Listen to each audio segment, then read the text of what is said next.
আকীদা যদি দুরুস্ত না হয় আপনি জান্নাতে যেতে পারবেন না। আল্লাহর উপরে বিশ্বাস রাখতে হবে এক নম্বরে। কার উপরে? আল্লাহর উপরে বিশ্বাস রাখতে হলে আল্লাহর সম্পর্কে তিনটি জিনিস জানতে হবে। কয়টি? আল্লাহ যে এক, এই সম্পর্কে তিনটি জিনিস জানতে হবে। কয়টি? তাওহীদে উলুহিয়া, তাওহীদে রুবুবিয়া, তাওহীদে আসমা ওয়া সিফাত। এই তিনটা সম্পর্কে জানতে হবে। এককভাবে আল্লাহ ইলাহ, এককভাবে আল্লাহ রব, এবং তার গুণাবলী সম্পর্কে আপনার জানতে হবে। অর্থাৎ ইবাদত পাওয়ার যোগ্য একমাত্র আল্লাহ, যাবতীয় জিনিস এই পৃথিবীর বুকে প্রতিপালনকারী একমাত্র তিনি আল্লাহ। আর যত রকমের গুণাগুণ, শক্তি, ক্ষমা ইত্যাদি সবকিছু আল্লাহর আছে, যা আর কারো নাই। ধরে নিন, কেমন করে আল্লাহর সিফাত, আল্লাহর গুণ বিশ্বাস করবেন কিভাবে? আল্লাহর একটা নাম হলো গফুর। আল্লাহর নাম কি? গফুর। গফুর নাম কেন? গফুর অর্থাৎ গফুর মানে ক্ষমা, ক্ষমাশীল বা ক্ষমাকারী। এখন আল্লাহর ক্ষমা আছে, এটাকে কেমনি বিশ্বাস করবেন? লক্ষ্য করে দেখুন, এটাকে বিশ্বাস করবেন এইভাবে, মানুষ মানুষের কাছে অন্যায় করে ক্ষমা চায়, ক্ষমা করে দেয়। আর আল্লাহর কাছে ক্ষমা চাইলেও আল্লাহ ক্ষমা করে দেয়। এখন কোন ইহুদি এবং খ্রিস্টান তারা যদি জিজ্ঞেস করে যে আল্লাহও ক্ষমা করে দেয়, মানুষও ক্ষমা করে দেয়, তো তোমার আল্লাহরে মানতে হইবে কেন? মানুষও তো ক্ষমা করতে পারে। তা আল্লাহর যে গুণ আছে, মানুষের সেই গুণ আছে, তাহলে তোমার আল্লাহকে মানতে হবে কেন? এরকম প্রশ্ন যদি করে, মানুষ করতে পারে। এই জন্য আল্লাহ পাক বলছে, শোনো, আমি শুধু ক্ষমাশীল নই, আমি শুধু ক্ষমা করি, মানুষের কথা সত্য নয়। মানুষ মানুষের কাছে অন্যায় করলে ক্ষমা করে দিতে পারে, এটা ঠিক, কিন্তু আমি আল্লাহ শুধু ক্ষমা করে দেই নাই। সূরা ফুরকান ৭০ নম্বর আয়াত, ইউবাদদিলুল্লাহু সাইয়্যাতিহিম হাসানাত। মানুষ ক্ষমা করে দিতে পারে, ক্ষতিপূরণ দিতে পারে না। 10 বছর পর্যন্ত জেনাবাই বিচার করেছো, এখন আমার কাছে ক্ষমা চেয়েছো।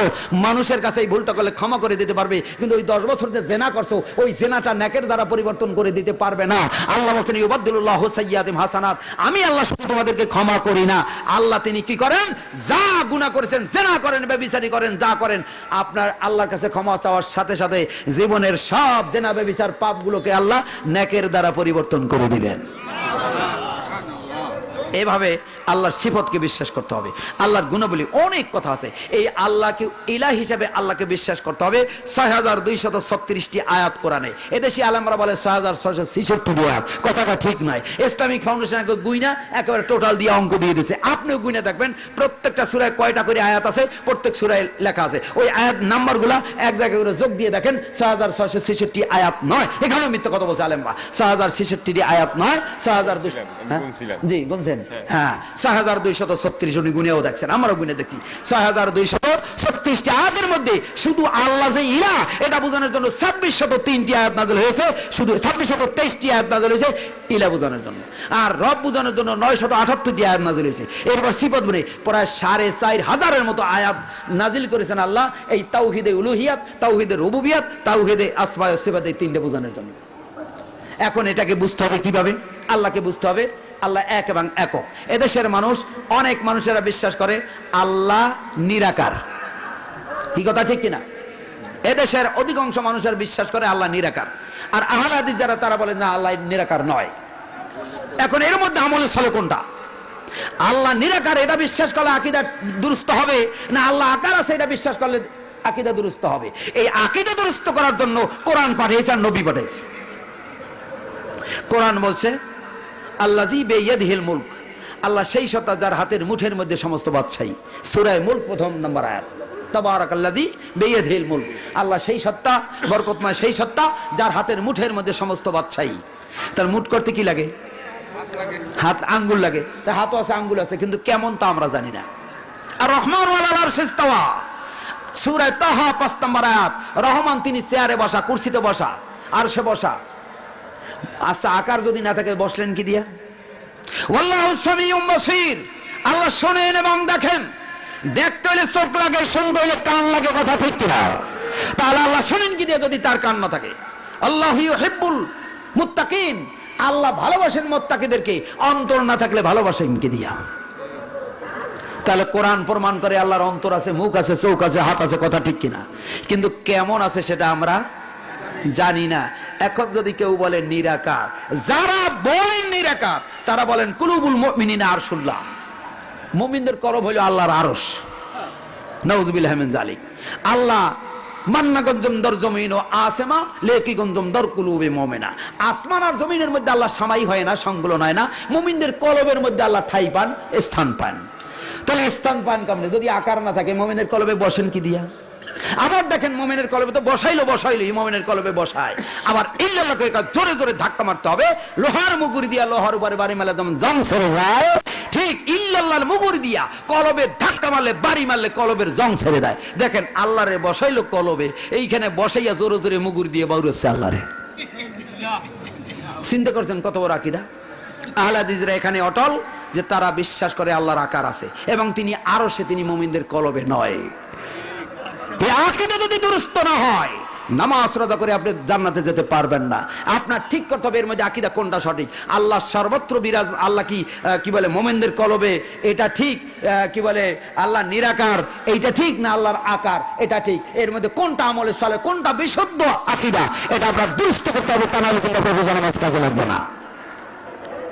আহলে হাদিসদের আরেকটি অপরাধ, সেটা হলো আহলে হাদিসরা মনে করে আল্লাহ সর্বত্র বিরাজমান নয়, আল্লাহ আরশে বসা, সর্বত্র বিরাজমান নয়।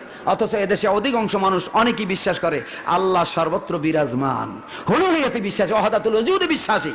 আহমদ রেজা খানপন্থী যারা আছে তারা এই আকীদায় বিশ্বাসী যে আল্লাহ সকলের মধ্যে আছে, কুকুরের মধ্যে, শুয়োরের মধ্যে, গাদার মধ্যে, পায়খানার মধ্যে, মানুষের মধ্যে, গাছের মধ্যে, সব জায়গায় আল্লাহ আছে। দুধের মধ্যে যেমন পানি আছে, সব জায়গায় মিশে থাকে, আল্লাহ সবকিছুর মধ্যে মিলে আছে। নাউযুবিল্লাহি মিন যালিক, নাউযুবিল্লাহি মিন যালিক। আহলে হাদিসদের আকীদা এখানে যে এরা ওটা বিশ্বাস করে না, আল্লাহ এক জায়গায় আছে আরশে। আমি এখানে বসে যদি আমি সব দেখতে পাই, আমার ওখানে আবার যাওয়ার দরকারটা কি? আল্লাহ এক জায়গায় বসে সব দেখেন, জানেন, শোনেন, বুঝেন, সবকিছু তিনি এক জায়গায় বসে পরিচালনা করার ক্ষমতা রাখেন, অর্থাৎ তার আবার আরেক জায়গায় যাওয়ার কোনো প্রয়োজন নেই। অতএব আহলে হাদিসদের এটা একটি অপরাধ, যেহেতু তারা কি করে আল্লাহ একমাত্র আরশে সমাসীন এটাই বিশ্বাস করে, সর্বত্র বিরাজমান এ কথা বিশ্বাস করে না। শুধু এতটুকুই নয়, অধিকাংশের বিশ্বাস এদেশের মাটিতে আল্লাহ তো আল্লাহই, নবী সম্পর্কে তাদের বিশ্বাস যে নবী গায়েবের খবর জানতেন, আল্লাহ তো জানেনি, নবীও জানেন, পীর আউলিয়ারও গায়েবের খবর জানেন। শুধু তাই নয়, অনেকে বিশ্বাস করেন শুধু গায়েবের খবর জানেন না, তারা হাজের এবং নাজের, হাজের মাইনি উপস্থিত, নাজের মাইনি দেখা, শুধু উপস্থিত না, তারা দেখতেও পান। আমিও জানি না, কেউ জানে না। শুনুন, এই ব্যাপারে সূরা নূর 9 নম্বর আয়াত থেকে নিয়ে 20 নম্বর আয়াত পর্যন্ত এই ঘটনা নাজিল হলো। শুনুন, নবী যদি নিজে গায়েবের খবর জানতেন, আলীর কাছে, ওমরের কাছে জিজ্ঞেস করা লাগতো না, প্রশ্নই আসে না। কথা ঠিক কিনা? শুনুন, আল্লাহর নবীকে ধমক দিলেন। এই আয়াতগুলো পড়ে দেখুন যে আপনিও তাদের কথায় কেন বিশ্বাস করলেন, যতক্ষণ পর্যন্ত 4 জন দেখা সাক্ষী আপনি না পান। 4 জন দেখা সাক্ষী না পেয়ে আপনি কেন বিশ্বাস করলেন? অতএব আয়েশা সিদ্দিকা নির্দোষ। আল্লাহর রাসূল নিজে আবু বকরের বাড়ি গিয়া আয়েশা সিদ্দিকাকে খোঁজ খবরে যায়, আয়েশা তোমার জন্য সুসংবাদ। কি? আল্লাহ, তুমি যে নিষ্পাপ, আল্লাহ এ ব্যাপারে আয়াত নাজিল করে জানাই দিছে আমাকে। রাসূল গিয়ে আয়েশা সিদ্দিকাকে নিয়ে আসলেন। শুনুন, আয়েশা সিদ্দিকা এই ভুলটি করছেন, যদি এটা সত্যি হতো, নবী যদি গায়েব জানতেন, তিনি কেন এটা দেখলেন না?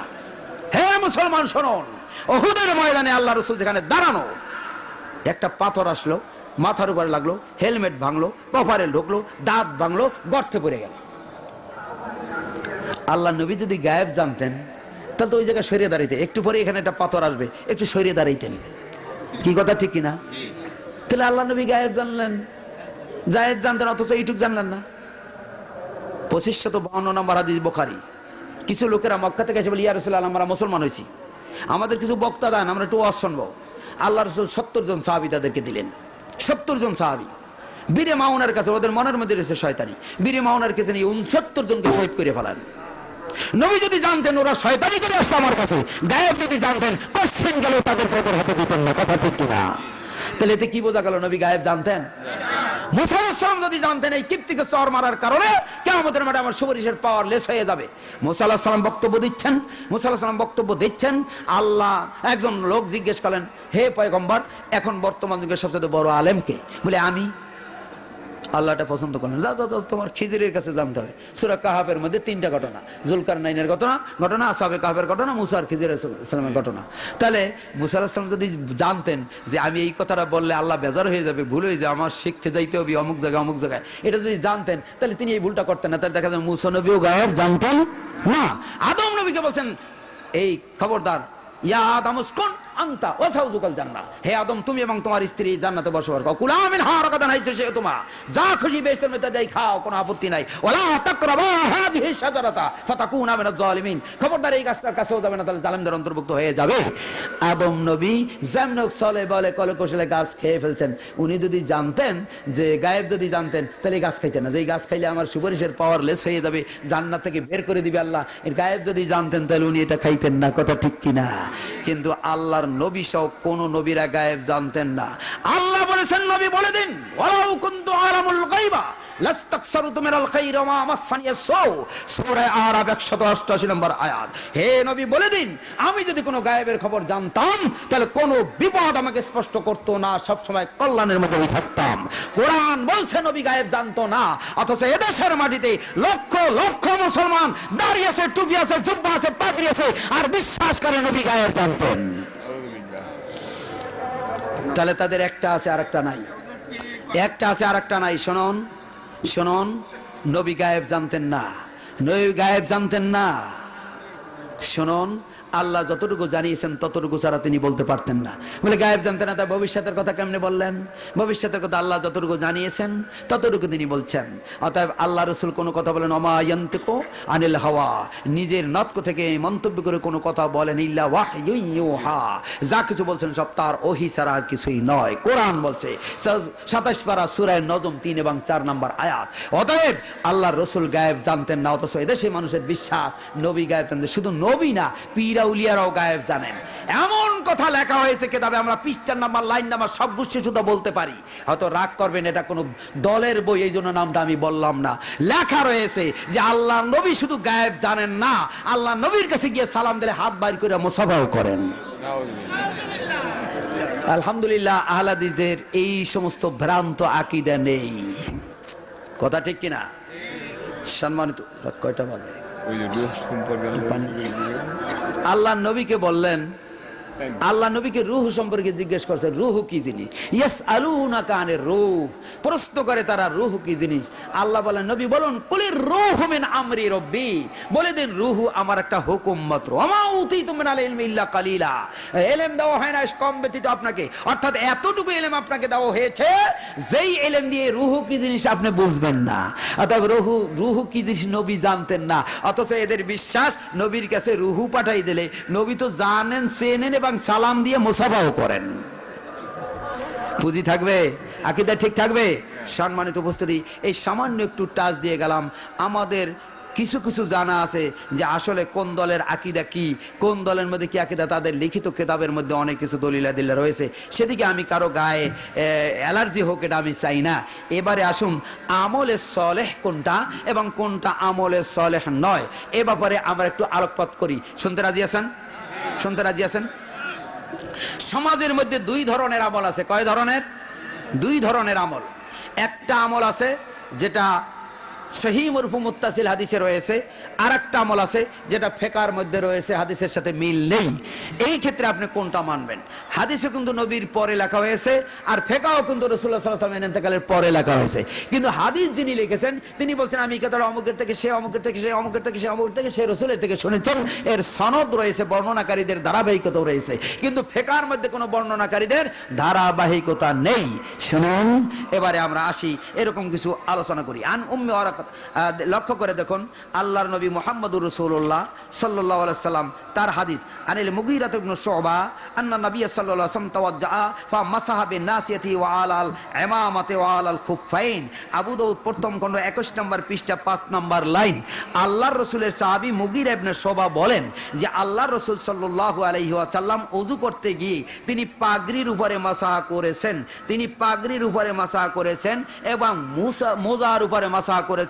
মোজার উপরে আলাল খুফাইন, খুফাইন মানে মোজা, এখানে চামড়া আর কাপড় উল্লেখ নেই, অথচ এদেশের মাটিতে অনেকেই বলেন যে ওটা চামড়ার মোজা হইলে মাসাহা করতে পারবে, কাপড়ের মোজার উপরে নয়।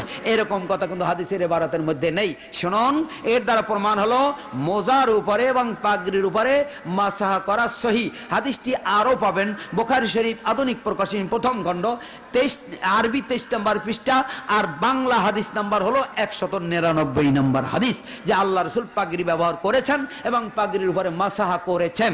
এটা সহিহ হাদিসে পাইলাম।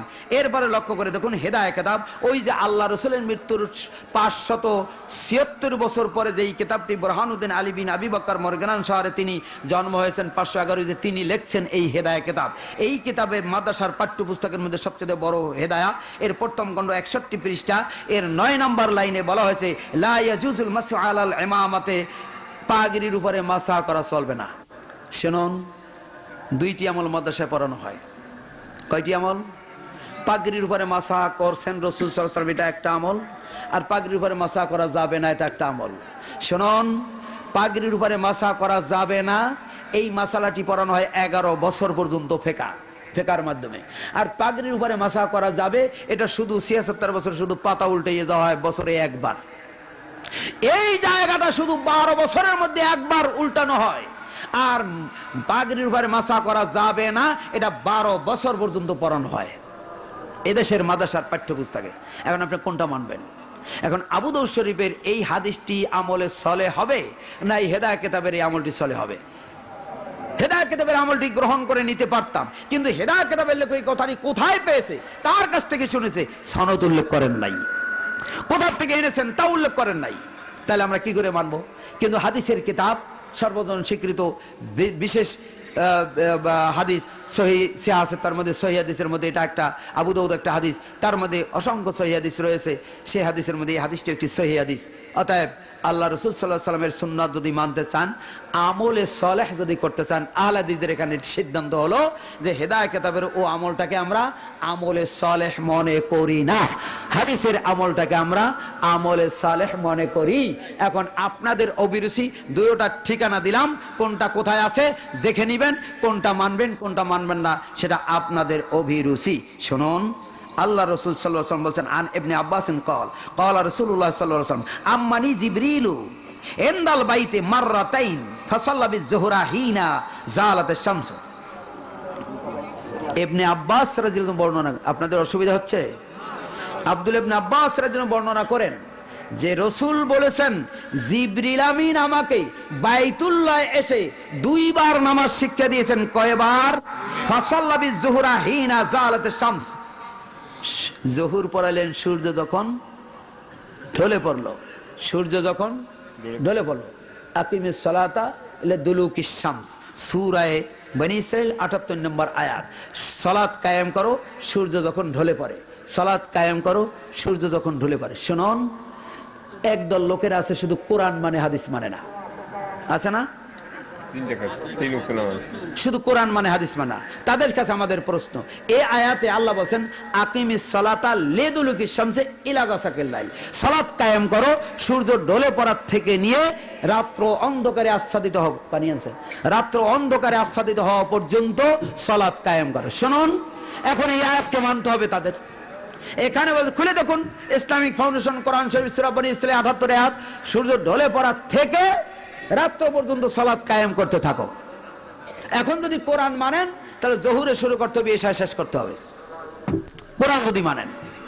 কিন্তু হাদিসে রাসূল বলেন না, এর অর্থ জোহর আসর মাগরিব এশা, আমরা সেটাকে মানি। হাদিস মানবেন না তারা, হাদিস না মানলে কি রাসূলকে মানা হয়? হাদিস মানবেন না কেন? তারা বলেন যে আল্লাহর রাসূল কোরআন ছাড়া কিছু মানে না, একটা ডাহা মিথ্যে কথা। আল্লাহ রাসূল কোরআন ছাড়া কিছু মানে না, কোন আয়াতে নাই। আল্লাহ রাসূল ওহী ছাড়া কিছু মানে না, এটা আছে। ভালো করে শুনুন, আল্লাহ নবী কোরআন ছাড়া কিছু মানে না কথাটি সত্য নয়। আল্লাহ রাসূল ওহী ছাড়া আর কোনো জিনিস মানেন নাই, ওহী মানছেন। কিন্তু কোরআনকে শুধু ওহী মানেন তারা, হাদিসে যে ওহী এই আয়াত পর্যন্ত যায় না এখনো। সূরা শুরা 51 নম্বর আয়াত, মা কানা লিবাশারিন আইয়ুকাল্লিমাহুল্লাহ, এটা কি করে সম্ভব যে আল্লাহ বান্দাদের সাথে কথা বলবেন? ইল্লা ওহিয়ান, ওহী ব্যতীত, আও মিন ওয়ারাই হিজাব, অথবা পর্দার আড়াল ব্যতীত, আও ইরসালা রাসূলান, অথবা বার্তাবাহক ব্যতীত। কয় প্রকার হলো? প্রশ্ন যখন দেওয়া হয় 2টা 3টা, অথবা দিলে কি বোঝায়? এইটা অথবা, একটা বোঝায় না আলাদা বোঝায়? অথবা দিয়ে আলাদা করলো কিনা? আল্লাহ বান্দাদের সাথে কথা বলবেন এটা সম্ভব নয় ওহী ছাড়া, অথবা পর্দার আড়াল ছাড়া, অথবা বার্তাবাহক ছাড়া। কয় প্রকার হলো? বার্তাবাহক হলে কোরআন, জিবরিলের মাধ্যমে এটা এসেছে।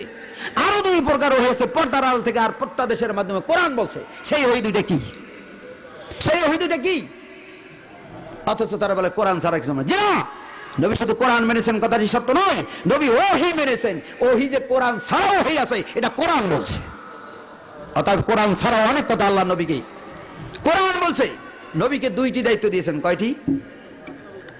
কয়টি দায়িত্ব দিয়েছেন? দুইটি। কি কি দায়িত্ব দিয়েছেন? ইয়াতলু আলাইহিম আয়াতিহি, সূরা জুমা 2 আয়াত। নবীর দায়িত্ব ইয়াতলু আলাইহিম আয়াতিহি, মানুষের কাছে তার আয়াত, আল্লাহর আয়াত পড়ে পড়ে শোনাইবেন, কোরআনের আয়াত পড়ে পড়ে শোনাইবেন। এই দাবিতে তারা ঠিক, যারা কোরআন মানেন এই দাবিতে তারা ঠিক। কিন্তু আরেকটা দায়িত্ব দিয়েছে, সেইটাই ঠিক না। ওই আল্লিমুহুমুল কিতাব, দ্বিতীয় দায়িত্ব হলো কোরআনের প্রশিক্ষণ দেওয়া। ওই আল্লিমুহুমুল কিতাব, কিতাবের প্রশিক্ষণ দেবে, ট্রেনিং দিবে। শুনুন, নবীকে কোরআন পড়ে শোনাতে বলেছেন, এটা যেমন একটা দায়িত্ব, কোরআনের প্র্যাকটিক্যাল আমল করে দেখানোর দায়িত্ব নবীকে দিয়েছেন। কেমনে দেখাবেন ওটা আল্লাহ বলেন, ওটা আলাদা ওহীর মাধ্যমে জানিয়ে দিয়েছেন। কেমনে আকিমুস সালাত, এটা একটা কোরআনের আয়াত, পড়ে শোনা যে তোমরা সালাত কায়েম করো। এরপরে আরেকটা দায়িত্ব দিতে, কেমনে এই আয়াতটা মানবে, সালাত কেমনে কায়েম করবে, এই দায়িত্ব নবী তোমাকে দিলাম, তুমি যেভাবে দেখাবা ওইটাই হলো ওহী। তাহলে নামাজ কেমনে পড়বে কোরআনে আছে না নাই? ওই আল্লিমুহুমুল কিতাবের মধ্যে গোটা সুন্নাত ওই একটা শব্দের মধ্যে ঢুকিয়ে দিয়েছে। এখন যদি আপনি বলেন কোরআন ছাড়া নবী কিছু মানে না, আপনার সাথে ব্যাখ্যা নাই। খবরদার তাদের কথা কর্ণপাত করবেন না। যদি কর্ণপাত করেন তাহলে কোরআনের আয়াতগুলো আমাদেরকে বুঝিয়ে দাও। আতিউল্লাহ আতিউর রাসূল, কোরআনের আয়াত না আয়াত না। আল্লাহকে মানো, রসুলকে মানো। রসুল যখন দুনিয়া নেই, রসুলকে মানবেন কেমন? এই আয়াতটা মানবেন কেমন? এরকম 78টার মতো আয়াত আছে, এই আয়াতগুলো কেমনে মানবেন? তাহলে কি এগুলো মানসুখ হয়ে গেছে? এই আয়াত কি তাহলে সেই যুগের জন্য, এই যুগের জন্য নয়? আতিউর রাসূল কেমনে মানবেন? রসুলের ইতাআত করে, এটা ফরজ। রসুলের ইতাআত করবেন কেমন? রসুল তো জীবিত নাই। এখন বলবেন কি রসুল যা মানছে তাই আমরা মানবো? তো রসুল কি মানছেন? রসুল খালি কোরআন মানছেন? রসুল শুধু কোরআন মানছেন এই কথা নেই, রসুল শুধু ওহী মানছেন এই কথা আছে। অর্থাৎ ওহী মানছেন, ভালো করে বোঝার চেষ্টা করুন। রসুল শুধু ওহী মানছেন, ওহীর বাইরে কিছু মানেন নাই, করেন নাই, এটা ঠিক।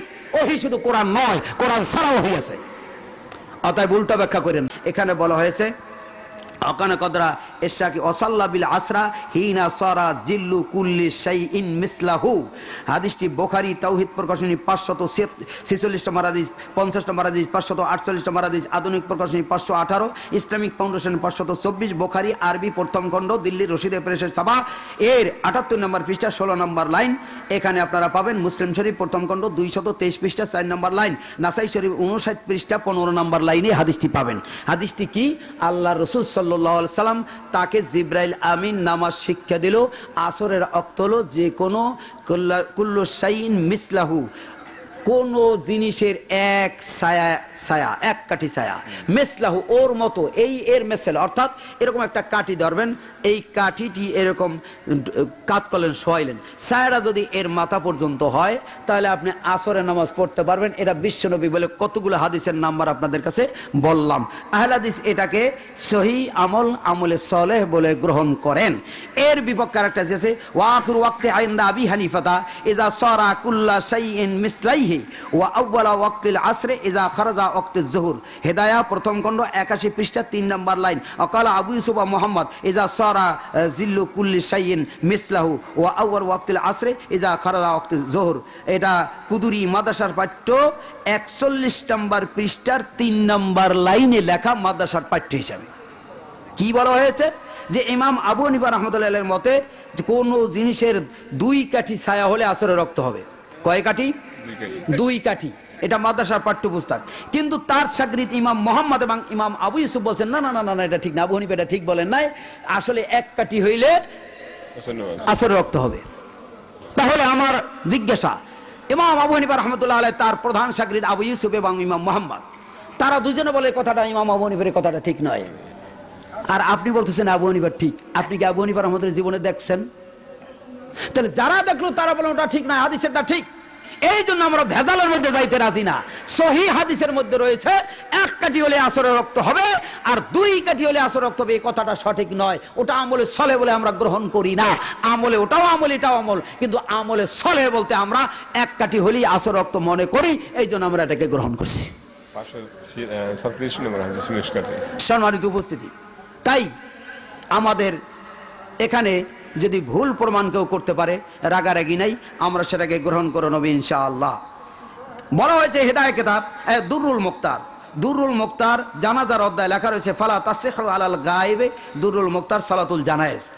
গায়েবানা জানাজা পড়া জায়েজ নাই, গায়েবানা জানাজা পড়া জায়েজ নাই। এটা হেদায়েত কিতাবের এর দেশে মাদ্রাসায় পড়ানো হয়। আবি হুরায়রা রাদিয়াল্লাহু তাআলা থেকে বর্ণিত, আল্লাহর রাসূল নাজ্জাশীর বাদশা যখন মারা গিয়েছেন, মা তাফিহি ওয়া খারাজা বিহিম ইলাল মুসাল্লা ফাসাফফা বিহিম ওয়া কাব্বারা আরবা তাকবীরাতান। মুসলিম শরীফ প্রথম খণ্ড 309 নম্বর পৃষ্ঠা প্রথম নম্বর লাইন। নাজ্জাশীর বাদশা যখন মারা গেছে তার সংবাদ শুনে আল্লাহর রাসূল সাল্লাল্লাহু আলাইহি ওয়াসাল্লাম মদিনায় সাহাবীদেরকে একত্রিত করে নিয়ে 4 তাকবীরের সাথে জানাজা নামাজ আদায় করছেন, গায়েবানা জানাজা। মুসলিম শরীফের হাদিস 309 নম্বর পৃষ্ঠা প্রথম নম্বর লাইন, প্রথম জিলদ দিল্লি রশিদে প্রেসের ছাপা। আল্লাহ রাসূল সাল্লাল্লাহু আলাইহি সাল্লাম কি করেছেন? গায়েবানা জানাজা নামাজ পড়েছেন।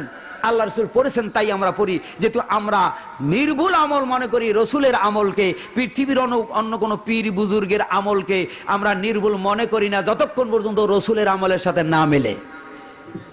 আর রসুলের আমলের সাথে মিলবে আমরা সেটাকে মেনে নিতে রাজি। কথা ঠিক কিনা? কথা ঠিক কিনা? অতএব যারা বলছেন গায়েবানা জানাজা পড়া জায়েজ নাই, যারা গায়েবানা জানাজা বিশ্বাস করে না, আমরা ওটা মানি না, ওটা আমলে সলে মনে করি না।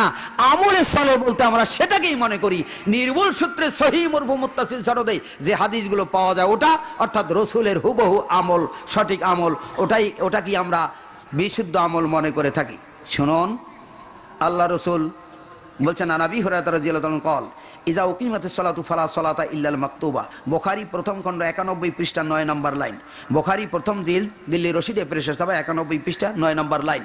আল্লাহ রাসূল বলেছেন ইজা উকিমাতিস সালাতু ফালা সালাতা ইল্লাল মাকতুবা। যখন ফরজ নামাজের ইকামত হয়ে যায়, যখন ফরজ নামাজের ইকামত হয়ে যায় তখন অন্য কোনো নামাজ পড়া যাবে না, অন্য কোনো নামাজ পড়া যাবে না। বিশ্বনবী বলেছেন, মুসলিম শরীফের হাদিস। শুনুন, এরপরে মানিনতাহা ইলাল ইমামিস সালাতিল ফজরে ওয়া হুম লাম ইউসাল্লি রাকাতাইল ফজরে, যখন ইন খাশিয়া আন তাফুতাহু রাকাতান ওয়া ইউদরাকাল উখরা ইউসাল্লি রাকাতাইল ফজরে ইনদা বাবিল মসজিদে সুম্মা ইয়াদখুলু। যদি কোনো ব্যক্তি মসজিদে ঢুকে দেখে যে জামাত শুরু হয়ে গেছে, আর যদি সে ফজরের সুন্নাত না পড়ে থাকে, তা মসজিদের দরজার কাছে দাঁড়িয়ে সে 2 রাকাত সুন্নাত আগে পড়ে নেবে, তারপরে জামাতে অংশগ্রহণ করবে। আছে কোথায়?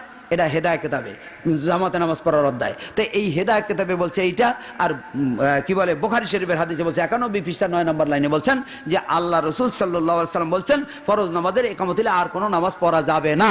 তো এখন আমলে সলে কোনটা আর এর মধ্যে আমলে সলে কোনটা নয়, এটা একটু তাহাক্কুক করে জেনে বুঝে তারপর মানার জন্য অনুরোধ থাকলো।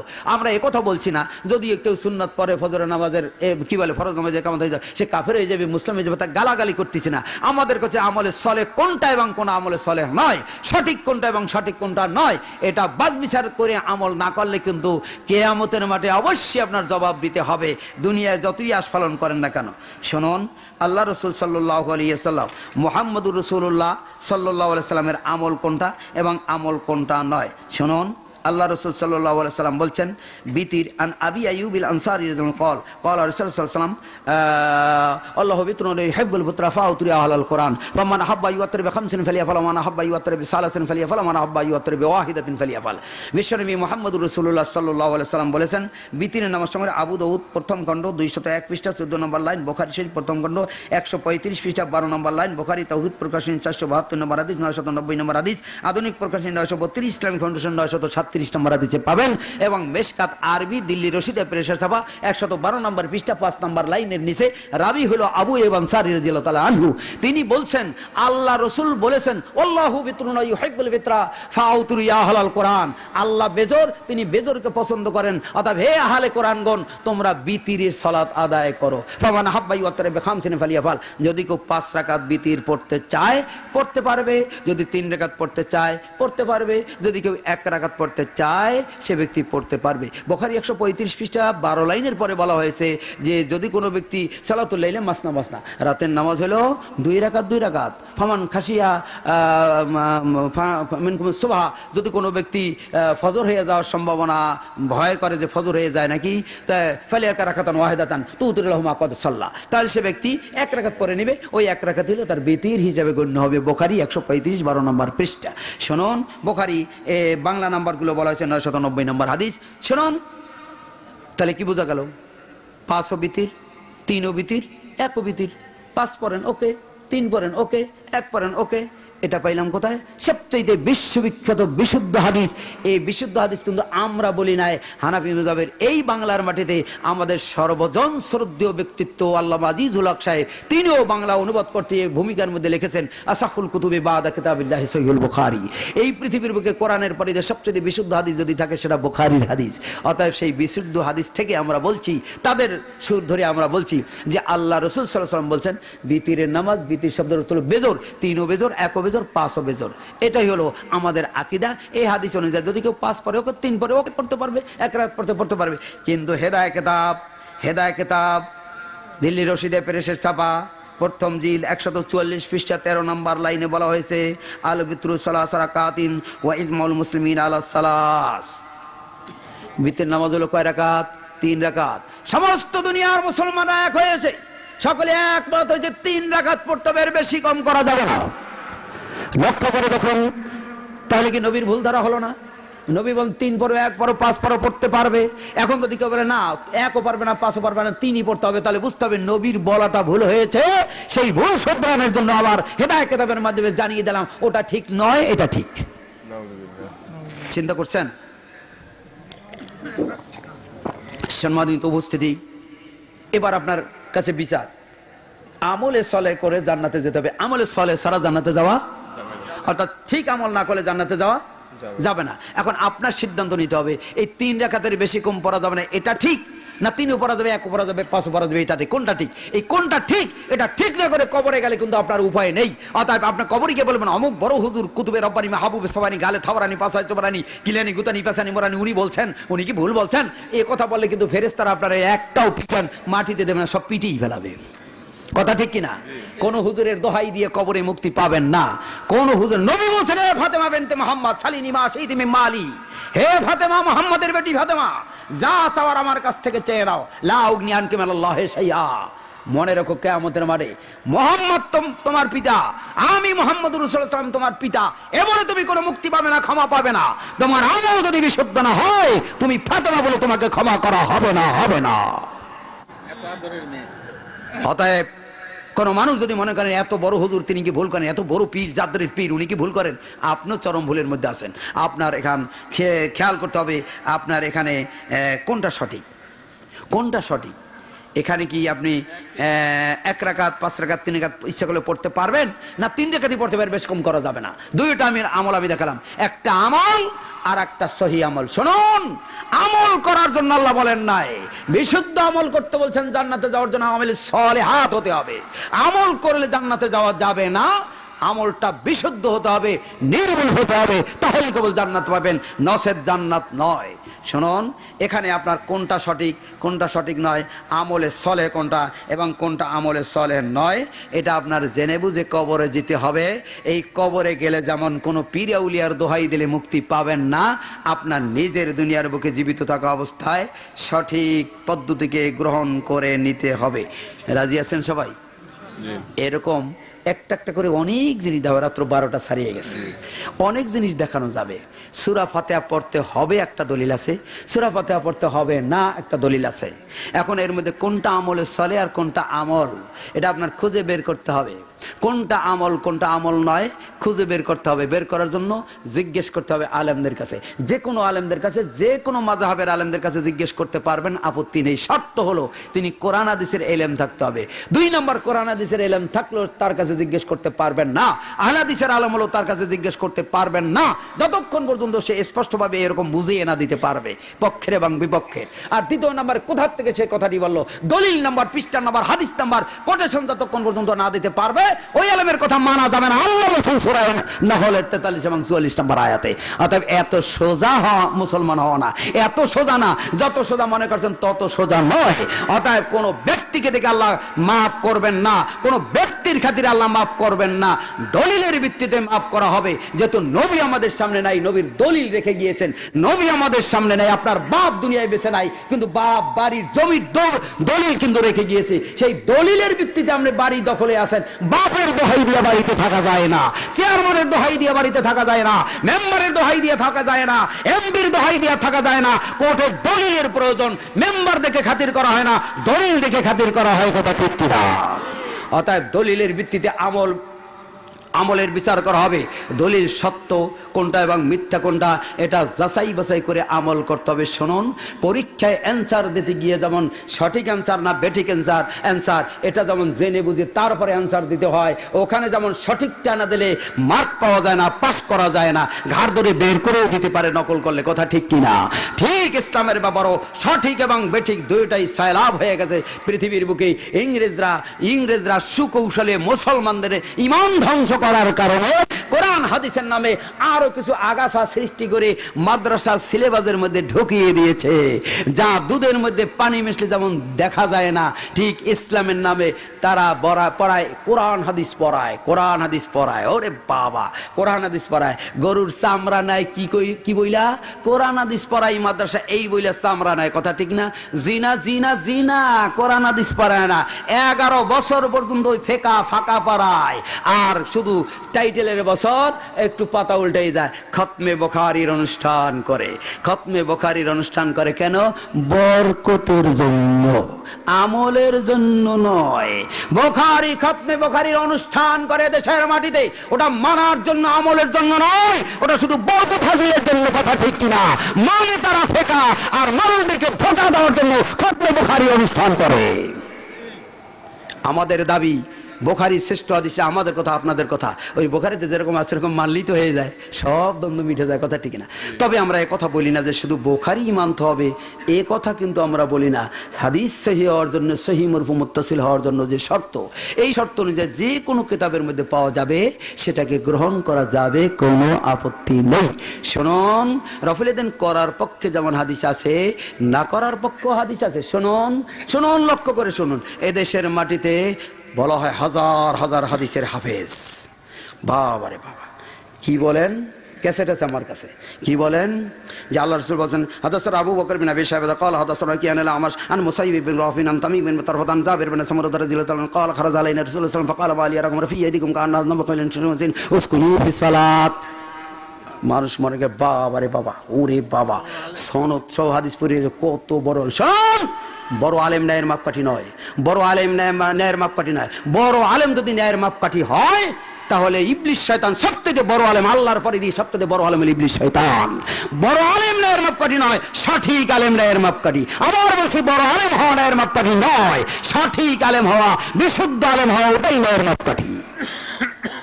সম্মানিত উপস্থিতি, কি হলো? মুসলিম শরীফ 181 পৃষ্ঠা 5 নম্বর লাইন, ওখানে বলা হয়েছে, জাবের ইবনে সামুরা রাদিয়াল্লাহু আনহু বর্ণনা করেন, আল্লাহর রাসূল সাল্লাল্লাহু আলাইহি ওয়াসাল্লাম আসলেন আমাদের কাছে, এসে বললেন, মালিয়া রাকুম রাফিয়াইদিকুম কান্না আজনাবু খাইলিন সুমসিন, তোমাদের কি হলো? তোমাদের উদ্বস্ত ঘোড়ার লেজের মধ্যে হাত উত্তোলন করো কেন? উসকুনু ফিস সালাত, উসকুনু মাইনি স্থির থাকো, ফি মাইনি মধ্যে, সালাত মাইনি নামাজ, নামাজের মধ্যে স্থির থাকো, তোমরা নামাজের মধ্যে স্থির থাকো। দেখেন মেরা লেখেন, হাদিস নাম্বার লেখেন, পৃষ্ঠা নাম্বার লেখেন, মুসলিম শরীফ 181 পৃষ্ঠা এর 5 নম্বর লাইন। রাসূল সাল্লাল্লাহু আলাইহি ওয়াসাল্লাম বলছেন, জাবের বিন সামুরা বর্ণনা করেন, আল্লাহ রাসূল বলছেন, নামাজের মধ্যে হাত, ঘোড়ার লেজের মধ্যে হাত উঠাবে না, স্থির থাকবে। হাদিসও ঠিক, অর্থ ঠিক, বলছেনও ঠিক, বলার ভঙ্গিমাও মারাত্মক ঠিক, তবুও গোলমাল করছেন। দেখেন গোলমালটা কোথায় করছে। আমার প্রিয় ভাইরা, আমি কাউকে গালি দেওয়ার জন্য আসি নাই, কাউকে জাহান্নামে নেওয়ার জন্য আসি নাই, কাউকে হ্যাও করার জন্য আসি নাই। সত্য কোনটা, মিথ্যা কোনটা, হক কোনটা, বাতিল কোনটা, ভালো কোনটা, মন্দ কোনটা, পক্ষে কোনটা, বিপক্ষ কোনটা, এটা বাজ বিচার করে যতটুকু আল্লাহ আমাকে বোঝার তৌফিক দিয়েছেন ততটুকু আপনাদের সামনে জানিয়ে দেওয়ার জন্য এসেছি। শুনুন, এইখানে চুরিটা কোথায়? এ হলো একটা হাদিস, এই অধ্যায় 3টি হাদিস। কয়টি হাদিস? এই অধ্যায় 3টি হাদিস। এ হলো প্রথম হাদিসটি, আর এরপরে আর 2টি হাদিস আছে। এর একটা অধ্যায় আছে, অধ্যায়টির নাম কি? বাবুল আমর বিস সুকুনি ফিস সালাত ওয়ান নাহই আনিল ইশারাতি বিল ইয়াদি রাফিআ ইনদা সালাম। অধ্যায়টা হলো সালামের সময় 2 হাত উঁচু না করার অধ্যায়। সালামের সময় 2 হাত উঁচু না করার অধ্যায়। অধ্যায়ের কথাটা বলে না, অধ্যায়ের কথাটা বললে গোমর ফাঁক হয়ে যাবে। এটা যে সালামের সময় চুপ থাকতে বলছে, এটা বুঝে ফেলাইবে মানুষ, এই জন্য অধ্যায়টা বলে না। দ্বিতীয় এবং তৃতীয় হাদিসে কি ওই জাবের ইবনে সামুরা রাদিয়াল্লাহু আনহু বর্ণনা করেন যে ইজা সাল্লাইনা মা রাসূলুল্লাহ সাল্লাল্লাহু আলাইহি ওয়াসাল্লাম, আমরা রাসূলের সাথে যখন সালাত আদায় করেছি, ইজা সাল্লামনা কুলনা বিআইদিনা, যখন সালাম ফিরাতাম তখন হাত দিয়ে ইশারা করতাম, ওয়া ইশারুম বিয়াদি ইলাল জানিবাইন, আসসালামু আলাইকুম ওয়া রাহমাতুল্লাহ, আসসালামু আলাইকুম ওয়া রাহমাতুল্লাহ, এরকম হাত দিয়ে সালাম দিতাম। ফা নাজারা ইলাইনা রাসূলুল্লাহ সাল্লাল্লাহু আলাইহি ওয়াসাল্লাম, রাসূল আমাদের দিকে তাকাইলেন, ফাকালা মা আলি আরাকুম রাফি আইদিকুম কান্না হাজনা বুখাইরিন শামসিন, আল্লাহর রাসূল তোমাদের কি উদ্বস্ত ঘোড়ার লেজের মধ্যে হাত উত্তোলন করো কেন? শোনো, ইজা সাল্লামা আহাদুকুম, তোমাদের মধ্যে যে যখন কেউ সালাম ফিরাবে, ফালিয়ালতাফিত ইলা সাহিবি, সে যেন তার বাসের ভাইয়ের দিকে ইলতিফাত করে তাকায়, ওয়ালা ইউমি বিয়াদি, সে যেন হাত উঁচু করে সালাম না দেয়। তাহলে কি বুঝলেন? পরের দুইটা হাদিস বলার কারণে বুঝে ফেলাইছেন যে আসলে এই হাতুড়িতে নিষেধ করছেন ওনার সালামের সময়, দাঁড়ানোর সময় না, এটা বুঝে ফেলাইলেন। এই জন্য শেষের দুইটা হাদিস বলে না, বললে গোমর ফাঁক হয়ে যাবে। লক্ষ্য করে দেখুন, এটা পাবেন কোথায়? ইসলামিক ফাউন্ডেশনের মুসলিম শরীফ বাংলা করা দ্বিতীয় খণ্ড 210 নম্বর পৃষ্ঠা 851, 52, 53 নম্বর হাদিসে খুলে দেখুন। এইখানে খুলি দেখবেন এটা লেখা। এইটা পড়তে গেলেই তখন তারা তেলে বেগুনে চলে ওঠে, এই বাংলা পড়া যাবে না, বাংলা পড়ে বোঝা যাবে না। তার মানে হলো বাংলা পড়লে তাদের আসল সিসিন ফাঁক হয়ে যাবে, খাসার বিড়াল বের হয়ে যাবে, গোমর ফাঁক হয়ে যাবে। এই জন্য কয় বাংলা পড়া যাবে না। এদেশের মাটিতে হাদিস এবং কোরআন বাংলা করার যদি অবদান থাকে, হয় গিরিশচন্দ্র সেনের আছে, শেখ মুজিবুর রহমানের আছে, জিয়াউর রহমানের আছে। ইসলামিক ফাউন্ডেশন তৈরি করেছেন শেখ মুজিবুর রহমান, ইসলামিক একাডেমি কেটে ইসলামিক ফাউন্ডেশন তিনি করে দিয়েছেন, অবদান তার। এরপর আরবি কিতাবগুলো জিয়াউর রহমান সাহেবের নির্দেশে বাংলা করা হয়েছে, কোনো পীরাউলিয়ারা করেন নাই। তার কারণ তারা করে না এই জন্য, ওরা যদি বাংলা বের করে সমস্ত মানুষের জাইনে ফেলবে, গোমর ফাঁক হয়ে যাবে। আমরা যে সিসিন ফাঁক আমাদের তা জাইনে ফেলবে সবাই। এই জন্য বলছে ও বাংলা পড়লে হবে না, কোরআন বুঝতে 22 প্রকার এলেম লাগবে। তার মানে হিন্দুদের মধ্যে 4 মাযহাব আছে, ব্রাহ্মণ, বৈশ্য, ক্ষত্রিয়, শূদ্র। এই ব্রাহ্মণরা বেদপাঠ করবে, বৈশ্য, ক্ষত্রিয়, শূদ্র তারা ধরতেও পারবে না, ছুঁইতেও পারবে না, পড়তেও পারবে না। তার মানে কি? ওর মধ্যে আছে কুঙ্কুলন বিশালং অহুলিলাং মুহাম্মাদাং সর্বভূতে সুর শান্তি রূপন সম্ভুবং হং অন্তযুগে অশ্লীলে মৃত্যু বরুণ রাজাতম্বতানি দিব্যানি হবায়াং মিলাং কবরং মুহাম্মাদাং ইলাং রকং বর্ষ হতারমিন্দ্র মহাসুরেন্দ্র আল্লাং জ্যেষ্ঠাং শ্রেষ্ঠং পরমং ব্রাহ্মণ আল্লাং। এরকম অনেক কথা আছে। শ্রীকৃষ্ণ বলছে যে এই মোহাম্মদ কলির যুগে একজন লোক আসবে, তিনি মোহাম্মদ মরুভূমিতে জন্মগ্রহণ করবে, তার ধর্ম ঠিক, সেইটা তোমরা মানবা। শুধু লা ইলাহা ইল্লাল্লাহ বললে হবে না, ফজুকিদাং মুহাম্মাদাং, লা ইলাহা ইল্লাল্লাহ ফজুকিদাং মুহাম্মাদাং। শুধু লা ইলাহা ইল্লাল্লাহ বললে হবে না, আশহাদু আল্লা ইলাহা ইল্লাল্লাহ ওয়া মুহাম্মাদুর রাসূলুল্লাহ বলতে হবে। অর্থাৎ আল্লাহর সাথে মুহাম্মদ যোগ করতে হবে, তা নাহলে শুদ্ধ হবে না। তোমরা বলো লা ইলাহা ইল্লাল্লাহ, তারা বলে এক ব্রহ্ম দ্বিতীয় নাস্তি, একই কথা। শ্রীকৃষ্ণের এই কথাগুলো কোরআন হাদিসের সাথে মিল আছে, ভবিষ্যৎবাণী দিয়ে গেছেন। এই কথাগুলো জানলে হিন্দু আর হিন্দু থাকবে না, মুসলমান হয়ে যাবে। এই জন্য বলে তোমরা ধরতেও পারবে না, ছুঁইতেও পারবে না, পড়তেও পারবে না। আর মুসলমানদের মধ্যে একদল লোক আছে, তারা বলে কোরআন হাদিস এত সহজে বোঝা যায় না। আল্লাহ পাক বলেছেন লাকাদ ইয়াসসারনাল কোরআন লিযিকরি ফাহাল মিন মুদ্দাকির, সূরা কমর 17, 22, 32 এবং 40 চার জায়গায় বলছেন কোরআন বোঝা আমি সহজ করে দিয়েছি আসো কেউ বোঝার জন্য। আল্লাহ বলছেন সহজ, আর অধিকাংশ আলেমরা বলে এত সহজ নয়। এই সহজ নয় এর অর্থ কি জানেন? এই সহজ নয় এর অর্থ হইলো সাধারণ লোকেরা যদি বুঝে ফেলায় যে আমরা কি করতেছি, আমরা সাধারণ লোকদের ভাঙ্গাই চুরে কাছে যদি যাই না ফেলায়, আর জীবনে মিলাদ পড়তে আমার আর দাওয়াত দিবে না, আমার পুঁজি শেষ। এই যে অসহজে বোঝা যাইবে না। সম্মানিত উপস্থিতি, আল্লাহ আমাদেরকে মাফ করুক। কাউকে গালি দেওয়া নয়, কাউকে হেয় করা নয়, সত্য কোনটা অসত্য কোনটা। আজকের বক্তব্যের মূল বিষয়বস্তু হলো কোনটা সঠিক আমল, কোনটা সঠিক আমল নয়। আমলে সালেহ, আমলে সালেহ, যে আমল করে জান্নাতে যাওয়া যাবে সে আমল হলো বিশুদ্ধ আমল। কয়েকটা আমি আপনাদের সামনে উপস্থাপন করলাম, এর মধ্যে যেটা বিশুদ্ধ সেটা আপনি মানবেন। আপনি তাহকিক করেন, যাচাই বাছাই করেন। যাচাই বাছাই করার পরে যদি আপনি ভুলটাও আমল করেন তবু আল্লাহ মাফ করবে, যেহেতু চেষ্টা করছেন। আপনি সূরা ফাতিহা পড়তে পারেন না, নামাজ পড়তে জানেন না, কিন্তু সূরা ফাতিহা পড়তে পারেন না, আদৌ পারেন না, কিন্তু আপনি চেষ্টা করছেন পড়া অবস্থা, চেষ্টা করছেন পড়ার জন্য। এই অবস্থা যদি মরেও যান আল্লাহ আপনাকে মাফ করবে, আপনাকে শাস্তি দিবেন না, তার কারণ আপনি চেষ্টা করেছেন। এই আমলগুলোর ভিতরে আরো অনেক আমল আছে, এর মধ্যে কোনটা সঠিক আমল কোনটা সঠিক আমল নয় আপনি খোঁজার চেষ্টা করুন। শুনুন, কোন আলেম ন্যায়ের মাপকাঠি নয়, হাদিস ন্যায়ের মাপকাঠি, সঠিক হাদিস ন্যায়ের মাপকাঠি। ওই হাদিসে খুঁজুন, আলেমদের কাছে যাই না, ধোকায় পড়ে যাবেন। বেশিরভাগ আলেমরাই ধোকার মধ্যে রয়েছে। আবার ভালো আলেমও আছে, যে সমস্ত আলেমরা ভালো, দুইটা গালি দেয় না, মন্দ বলে না, ক্রিটিসাইজ করে না, কাউকে জাহান্নামের চৌরাস্তায় ঢুকেই দেয় না, ভালো করে বুঝে দেয় এটা এইভাবে আছে, এটা এইভাবে আছে, এটা এইখানে আছে, এটা এইখানে আছে, এটার অবস্থায়, এটার অবস্থায়, এইটা আমি মানি, এই জন্য মানি। এখন আপনার খুশি যেটা মানেন। এইভাবে যিনি বুঝিয়ে দিবেন সেই আলেমের কাছ থেকে মাসলা গ্রহণ করবেন, সে হানাফি হোক আহলে হাদিস হোক, কোনো আপত্তি নাই। আল্লাহ আমাদের সকলকে মৌতের পূর্ব মুহূর্ত পর্যন্ত সঠিক তত্ত্ব এবং তথ্য উপলব্ধি করে সঠিক জিনিসকে আমল করার তৌফিক দান করুক, আমিন। প্রশ্ন আছে? বলেন। পানি দেন, এটা পানি দেন। জি বলেন, একটু পরে। আচ্ছা দেন, বোঝা যাবে। আমার দুইটি প্রশ্ন হলো, একজন মুসলিম সে কি গণতন্ত্র বিশ্বাস বা জিতে পারেন কি না? কি লাগছে? গণতন্ত্র বিশ্বাস করতে পারে কি না? গণতন্ত্র কাকে বলে? বাংলাদেশে যে গণতন্ত্র, এটা ইংলিশে বলা ডেমোক্রাসি। ডেমোক্রাসি, ডেমো মানে গণদেবতা, ক্রাসি মানে শাসন, গণদেবতার শাসন। জনগণের দেবতা বানিয়ে দেয় ওই সংসদে, ওনারা যা পাস করে তাই। এখানে জনগণের আর কিছু, ওনারা যা বলবে তাই। মেজরিটি মাস্ট বি গ্রান্টেড, বেশিরভাগ লোকেরা যা সেদিন বাস ওইটাই পাস হয়ে যাবে। এই গণতন্ত্র ইসলামী গণতন্ত্র নয়, এটা পাশ্চাত্য গণতন্ত্র। ইসলামী গণতন্ত্র এটা নয়। আপনি বলতে পারেন গণতন্ত্রই জায়েজ নিতে পারে, ইসলামী আবার এরকম। এখন গণতন্ত্র যদি ভুল করেন বুঝতে, তাহলে আপনি এখানেও ভুল করবেন। গণতন্ত্র মানে কি? জনগণের সমর্থন। জনগণের সমর্থন, এটা যদি আপনি বিশ্বাস করেন তো অবশ্যই মুসলমান জনগণের সমর্থন চেয়েছে। অসাবিরহুম ফিল আম ওয়া আমরুহুম শুরা বাইনাহুম, পরামর্শ নিয়ে আল্লাহ রাসূল কাজ করতে বলছেন। আল্লাহ বলছেন রাসূলকে যে পরামর্শের ভিত্তিতে কাজ করুন। পরামর্শ মানে কি? জিজ্ঞেস করা, আপনি কি বলেন, আপনি কি বলেন, আপনার মত, আপনার সমর্থন। সমর্থন শুনুন, সমর্থন। এই সমর্থনটাকে ইংলিশে বলে ভোট, বাংলায় আরবিতে বলে আমানত, বাংলা বলে সমর্থন। দলিল সূরা নিসা 58 নম্বর আয়াত। অর্থাৎ সমর্থন দেওয়াটা, এটাই হলো গণতন্ত্র। সমর্থন দেওয়া। এখানে সভাপতি কে হবে, এখানে ইমামতি কে করবেন, ইমামতি কে করবেন, সকলের সমর্থন। এখন সেই সমর্থনটার সিদ্ধান্ত আসবে ওহির ভিত্তিতে। কিসের ভিত্তিতে সমর্থন দিবে? এই সমর্থনের ভিতরে ওহির সিদ্ধান্ত কি গ্রহণ করে নিতে হবে।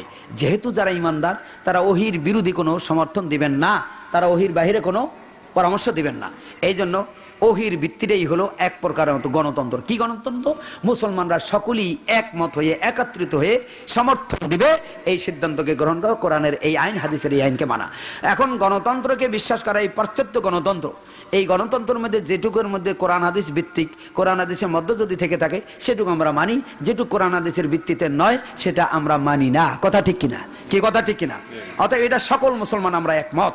হানাফি, শাফি, মালিকি, হানাফি সকলে আমরা একমত। অর্থাৎ গণতন্ত্র মানতে গিয়ে যদি আল্লাহ বিরোধী হয়ে যায়, গণতন্ত্র মানতে গিয়ে যদি আল্লাহর বিরুদ্ধে চলে যায়, ওই গণতন্ত্র মানি না, বরং ওই গণতন্ত্র দুনিয়া থেকে বিদায় নেওয়ার জন্য আমরা আল্লাহর কাছে দোয়া করি। কথা ঠিক কিনা? তবে আল্লাহর হুকুম অমান্য করা না হয় এরকম গণতন্ত্র যারা করে করুক, আমাদের কোনো আপত্তি নেই, আমাদের কোনো বিরোধিতা নেই। কথা ঠিক কিনা? ভিডিও বলতে হবে কিনা? সালামবাদ জানাবের নিকট আবেদন এই যে মাহফিলে যে ভিডিও ক্যাসেট হচ্ছে তা জায়েজ আছে কিনা, যদি থাকে তাহলে কোরআন ও সহিহ হাদিসের মাধ্যমে জানতে চাই। এইখানে মানুষগুলো বসা আছে, এগুলো দেখা জায়েজ? এই যে মানুষের দিকে আমি তাকাই রয়েছে, এটা দেখা জায়েজ? জায়েজ না হারাম? যেই জিনিস টিভির বাহিরে দেখা জায়েজ, ওই জিনিস টিভির মধ্যেও জায়েজ। যেই জিনিস বাহিরে দেখা হারাম, সেই জিনিস টিভির পর্দায় দেখা হারাম। অতএব হালাল আর হারাম এজন্য টিভির জন্য আলাদা কোনো হুকুম নাই, হালাল হারামের জন্য টিভির জন্য আলাদা কোনো হুকুম নাই। যা বাহিরে যায় তা টিভির মধ্যে যায়, ঘরের মধ্যে যায়, বাহিরেও যায়, খাসার মধ্যেও যায়, অন্ধকারেও যায়, দিনেও যায়, রাতেও যায়। যেটা যায় সেটা সব সময় যায়, আর যেটা হারাম সেটা বাহিরেও হারাম, টিভিতেও হারাম, ঘরেও হারাম, বাইরেও হারাম, রাতেও হারাম, দিনেও হারাম। কথা বুঝতে পেরেছেন? অতএব এর জন্য আলাদা কোনো বিধান। হুজুর আসসালামু আলাইকুম, হুজুর বলবেন না, ভাই বলবেন। সূরা হুজুরাত 10 নম্বর আয়াত, ইন্নামাল মুমিনুনা ইখওয়াতুন।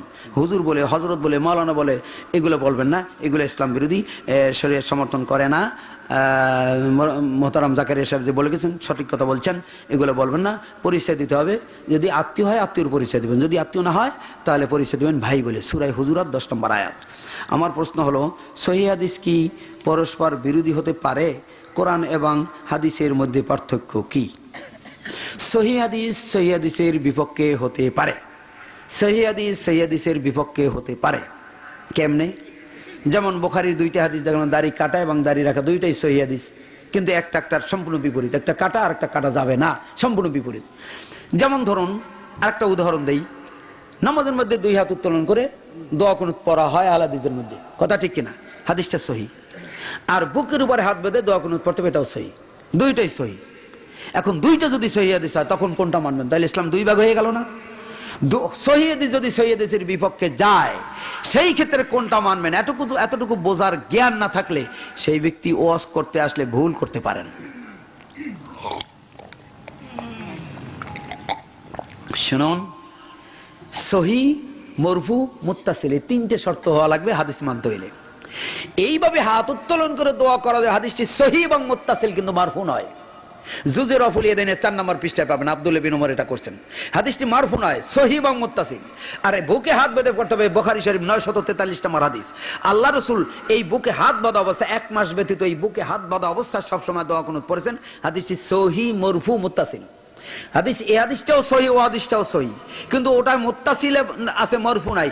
এই হাদিসটা সহির সাথে মরফু আছে এবং মুত্তাসিল আছে, তিনটা শর্ত এই হাদিসের মধ্যে পাওয়া যায়। এই হাদিসটি শুধু সহি আছে, মুত্তাসিল আছে, কিন্তু মরফু নয়। অর্থাৎ সহি, মরফু, মুত্তাসিল হাদিসের মোকাবেলায় শুধু সহি হাদিস বা সহি মুত্তাসিল হাদিস গ্রহণযোগ্য নয়। কথা বুঝতে পেরেছেন? কোরআন এবং হাদিসের মধ্যে পার্থক্য কি? হ্যাঁ, কোরআন হাদিসের মধ্যে মৌলিক পার্থক্য নেই। কোরআন হাদিসের মধ্যে পার্থক্য হলো কোরআনের ভাষাটা আল্লাহর এবং সংক্ষিপ্ত আকারে টেলিগ্রাফিক্যাল ওয়ার্ড কোরআনের ভাষা, এর ব্যাখ্যা হলো হাদিস। এর বাস্তব অর্থাৎ বাস্তব কোরআন হলো হাদিস। আচ্ছা, কোরআনে অনেক জিনিস হারাম বলছে, অনেক জিনিস হালাল বলছে। গরু খাওয়াটা হালাল না হারাম? কেমনে খাবেন? কোরআন দিয়ে প্রমাণ করতে পারবেন না। সালাত কায়েম করতে বলছেন, কেমনে করবেন তা দেখাতে পারবেন না। কেমনে সালাত কায়েম করতে হয়, কোনটাকে সালাত কায়েম বলে, কয় রাকাত পড়বেন? যুদ্ধের ক্ষেত্রে আছে 1 রাকাত পড়ার কথা, আর 1 রাকাতে আয়েশা পড়বে ইত্যাদি। ইমামের পিছনে, একজনের পিছনে 1 রাকাত পড়ে চলে যাবে, আরেকজনে আসবে, আরেকটা হবে, ওটা যুদ্ধের ক্ষেত্রের কথা। কিন্তু সবসময়ের জন্য বাড়িতে বসে, মসজিদে বসে কয় রাকাত নামাজ পড়বেন জোহরে, কোরআন হাদিসে, কোরআনে নাই, হাদিসে আছে। গোশত পাক করে খাবেন না কাঁচা খাবেন, ওটা কোরআনে নাই, হাদিসে আছে। কথা ঠিক কিনা? এইভাবে প্রত্যেকটা জিনিস ডিটেলস ভাবে বুঝিয়ে দেওয়ার জন্য, বাস্তব রূপে কেমনে আমল করে, এই জন্য রাসূল সাল্লাল্লাহু আলাইহি সাল্লামকে পাঠিয়েছেন। অর্থাৎ কোরআন হইল মূল বক্তব্য, আর এর বাস্তব এবং প্র্যাকটিক্যাল আমল হলো হাদিস। কথা বুঝতে পারছেন? তাহলে মৌলিক দিক থেকে এর কোনো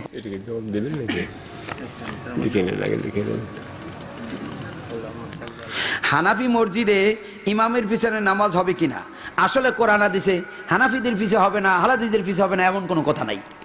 হানাফিদের পিছে নামাজ হবে না এমন কথা কোনো কোরআন হাদিসে উল্লেখ নাই। ইমামতির করার জন্য 4টে শর্ত আছে। এই 4টে গুণ যার মধ্যে পাবেন, দেখা গেল একজন আহলে হাদিস লোক, তার কেরাত শুদ্ধ নয়, তার পিছে নামাজ পড়া জায়েজ নাই। কিন্তু একজন হানাফি ভাই, তার কেরাত শুদ্ধ, তার পিছে নামাজ পড়তে হবে। 1 নম্বর শর্ত হলো যার কেরাত শুদ্ধ তিনি ইমামতি করবেন। এই কেরাতে যদি উভয় সমান থাকে তাহলে দেখতে হবে কার আমল বেশি। যিনি আমলের উপরে বেশি আছে তিনি ইমামতি করবেন। তাতেও যদি সবাই সমান হয় তাহলে যিনি আগে হিজরত করছেন তিনি ইমামতি করবেন। তাতেও যদি সবাই সমান হয় তাহলে যার বয়স বেশি তিনি ইমামতি করবেন। এই 4টি শর্ত ইমামতির জন্য। হাদিস নাম্বার মেশকাতের 1049 নম্বর। রাসূলের নিয়মে নামাজ না পড়েন তখন কি করবেন? কত তো একই হলো। রাসূল সাল্লাল্লাহু আলাইহি ওয়াসাল্লামের নিয়মে নামাজ পড়তে হবে, সুন্নাতের উপর আমল মানিতে কি? সুন্নাতের উপর আমল মানি তো রাসূলের তরিকা। হানাফি মসজিদে একাকী নামাজ হবে কি না?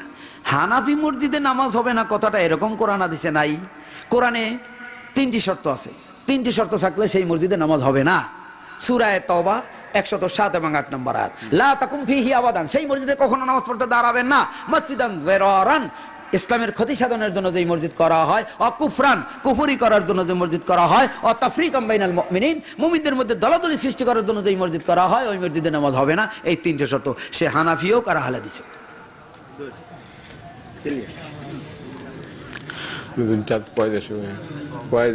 নতুন চাঁদ কয়বার ওঠে?